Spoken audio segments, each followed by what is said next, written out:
नाशिकमध्ये पावसानं विश्रांती घेतलेली असली तरी धरण पाणलोट क्षेत्रामध्ये पावसाची संततधार सुरू आहे। गंगापूर धरणातून सध्या 4900 क्युसेक वेगानं पाण्याचा विसर्ग सुरू आहे। मात्र गेल्या 4 दिवसांपासून गोदाघाट परिसरात असलेली पूरस्थिती आता सामान्य होत चालली आहे।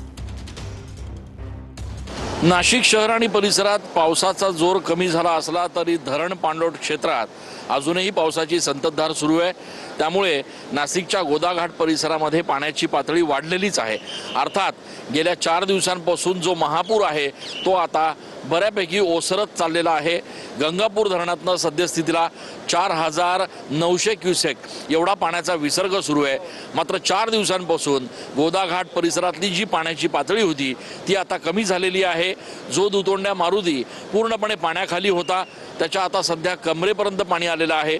यासोबतच रामकुंड गोदाघाट परिसरातले मंदिरं देखील आता पाण्याच्या वर दिसू लागलेले आहेत। त्यामुळे पाण्याची पातळी ही सातत्यानं कमी होती आहे। मात्र जर एकूण जिल्ह्याचा विचार केला तर नाशिक जिल्ह्यामधले जवळपास सगळे धरणं हे सरासरी 80% भरलेले आहेत। त्यापैकी ओझरखेडचा जो ओझरखेडचं धरण आहे ते या ठिकाणी पूर्णपणे भरून ओव्हरफ्लो झालेलं आहे।